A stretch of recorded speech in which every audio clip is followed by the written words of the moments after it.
পারুল, তোর কি হয়েছে? এদিকে আয় তো। জি ম্যাডাম। কয়দিন যাবত দেখতেছি তুই বারবার বমি করতেছিস, তোর কি হয়েছে? না ম্যাডাম, কিছু হয়নি। দেখি দেখি তো জিপলাটা। যা, এই জামাটা চেঞ্জ করা, ভালো একটা জামা পরে তোর ডাক্তারের কাছে নিয়ে যাবো। না ম্যাডাম, ডাক্তারে যাওয়া লাগবে না, এমনিতেই ঠিক হয়ে যাবে। এই তোর যা বলছি তুই সেটা শোন, যা।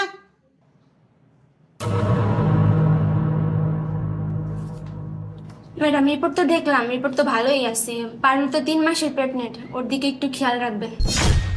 আচ্ছা ঠিক আছে। এই নেন আপনাদের রিপোর্ট। এই চল।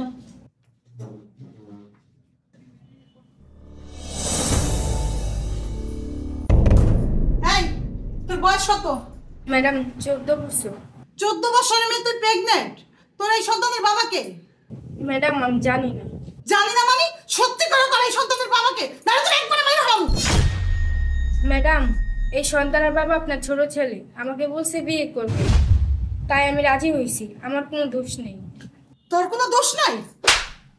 তুই খানবাড়ির বউ হওয়ার স্বপ্ন দেখতেছস? তোর এই স্বপ্ন কোনোদিন পূরণ হবে না। খানবাড়ির একটা সম্মান আছে, আর তুই আমাকে সম্মান নষ্ট করতে চাস? তুই এখন আমার বাড়ি থেকে বাইরে যাবি, আর তুই আমার বাড়ি 4-500 ভাড়া দিবি না। এই বাচ্চা নষ্ট করতে 10-20 হাজার টাকা জানাবে তোর আমি দিয়ে দিব। তুই বাইরে আমার বাড়ি থেকে। বাবা বাবা মা কি হয়েছে? বাবা মা কি হয়েছে? তুই কাঁদতেছো কেন? বাবা, খানবাড়ির ম্যাডাম তাকে বাড়ি থেকে আমার বাই করে দিচ্ছে। তোরে কাজে থেকে না করে দিয়েছে, এই জন্য কান্দা লাগে? আমি রিক্সা চালাই, যে টাকা পাই আমাকে দুইজন এককাল ভালোভাবে চলে যাবে। বাবা আমার সব শেষ। আরে তোর কি শেষ হয়ে গেছে? আমি বাবা বাঁচতে আছি না?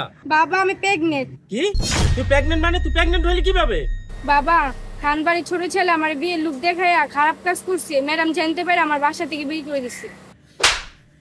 এই তুই এটা কি করলি? তুই একবারও তাদের মানিজ্যতের কথা চিন্তা করলি না? এই কথা যদি সমাজে জানাজানি হয় তাদের মানিজ্যত থাকবে? এই কথা যেন তোর মুখ দিয়ে আর কখন না বাইরায় যে খানবাড়ির ছোট ছেলে তোর সাথে খারাপ কাজ করছে। আমি তোর মায় ওই বাড়িতে আমরা কাজ করছি, তোর মায় মরিয়ে যাওয়া এই জন্য তোর আমি ওই বাড়িতে ছিলাম। তোর আর কোনো বাড়ি কাজ করা লাগবে না, আয় ঘরে আয়। পারুল, পারুল, পারুল। কি হয়েছে বৌমা? পারুলের ডাক্তারছো কেন? ওর দরকার ছিল, গাড়িতে আমার একটা ব্যাগ আছে, ওইটা আনতে হইব। ও বাড়িতে নাই, ও আমার কিছু গয়না চুরি করতে নিছিল। আমি ওর হাতে নাতে ধরে হালাইছি, এই জন্য ওর বাড়ি থেকে বের করছি। ওই বাড়িতে আর আসবে না। কি বলেন আম্মা? হ্যাঁ ঠিকই বলছি, দারুণের বইলা ব্যাগটা নিয়ে আসো। আচ্ছা ঠিক আছে আম্মা। পারুলের মতন একটা মেয়ে চুরি করবে, এটা তো আমার বিশ্বাসই হয় না।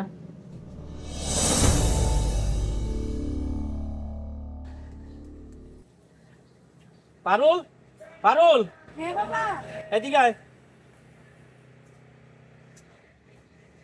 কি বাবা?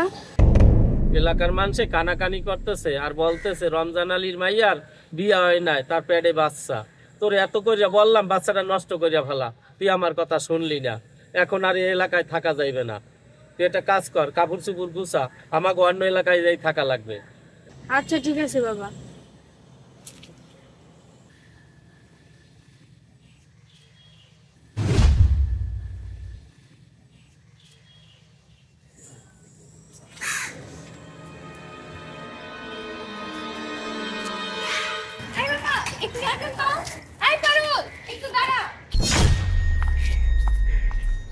পারুল, কি ব্যাপার? তোর বিয়ে হয়ে গেছে?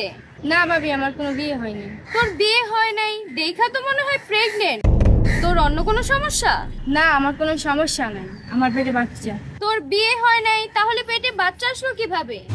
মা আপনার সব বলা যাইবে না, আপনি যান, আমাকেও যাইতে দেন। আয়। আঙ্কেল আপনি একটু থামেন। পারুল তুই সত্যি করে বল, তুই প্রেগনেন্ট হলি কিভাবে? আর তাছাড়া তোরে তো আমি অনেক বিশ্বাস করতাম, তুই আমাদের বাসায় চুরি করতে গেলি কেন? না ভাবি, আমি চুরি করি নাই। কি হয়েছে তাহলে শুনেন।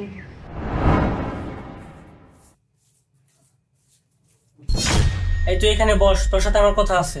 ছোট সাহেব সবসময় আপনি আমার লাগে এরকম করেন কে? আমি কিন্তু ওরকম খারাপ মেয়ে না। আরে আমি তো তোরে খারাপ মেয়ে বলতেছি না, তুই যদি রাজি থাকস আমি তোর বিয়ে করতে চাই, তুই হবি এবারের বউ। ছোট সাহেব, আপনার অনেক বড় লোক আর আমি আপনাদের বাড়ির কাজের মেয়ে। আপনার সাথে আমার যায় না, আমায় মাফ করে দেন। তোর আর কাজ করা লাগবে না, দামি দামি জামা কাপড় পরবি, নিজের ভালো তো পাগলেও বুঝে, তুই বুঝাছিস না কেন? দাঁড়া আমি দরজাটা আটকে আয়।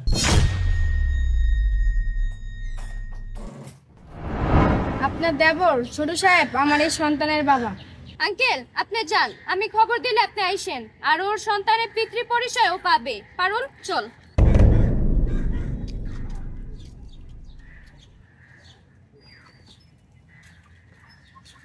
মামা যান।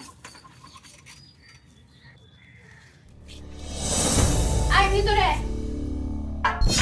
কি ব্যাপার, তুই আবার আমাদের বাড়িতে আসিস কেন? আম্মা ও আসে নাই, ওরে আমি নিয়ে আসছি। বৌমা, তুমি আবার ওরা আমাদের বাড়িতে নিয়ে আসছো কেন? আম্মা আপনি আমাকে বলছিলেন ও আপনার বাড়ি থেকে গয়না চুরি করতে যেয়ে ধরা খাইছে, এই জন্য আপনি ওর বাড়ি থেকে বের করে দিছেন। ওই দিনই আমার সন্দেহ ছিল ও চুরি করতে পারে না। আসল সত্যটা তো আপনি আমাকে বলেন নাই।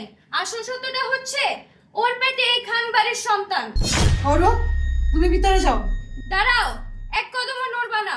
বৌমা, তুমি এগুলো নিয়ে আর বাড়াবাড়ি করো না। ওরে 2-4-5 লাখ টাকা দিয়ে বিদায় করে দাও, অযথা বাচ্চাটা নষ্ট করে ফেলায়। খান বাড়ির একটা মান সম্মান আছে, এই বাড়ির একটা ঐতিহ্য আছে, এই ঐতিহ্য নষ্ট করা যাবে না। আম্মা গরিব মানুষের উপর অত্যাচারও করবেন, বংশের ঐতিহ্যও ধরে রাখবেন, দুইটা তো আর একসাথে পাওয়া যায় না। ওর সাথে আপনার ছেলে বিয়ে দিয়ে দেন। ভাবি তুমি এটা কি বলতাছো? ওর মতো একটা কাজের মেয়েকে আমি বিয়ে করব? আমি খানবাড়ির সন্তান, ওরে বিয়ে করলে বন্ধু বান্ধবের কাছে আমার মান সম্মান থাকবে?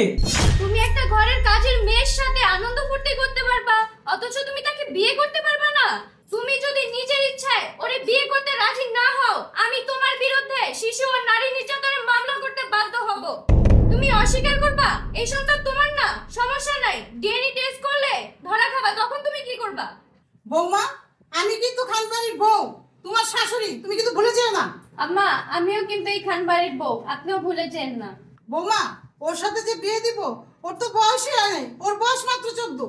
ওরে আপনারা সামাজিক স্বীকৃতি দেন, বাকিটা আমি সামলাবো। আচ্ছা ঠিক আছে বৌমা, আমি তোমার কাছে হেরে গেলাম। না মা, আমি জিতি নাই, আপনিই জিতে গেছেন।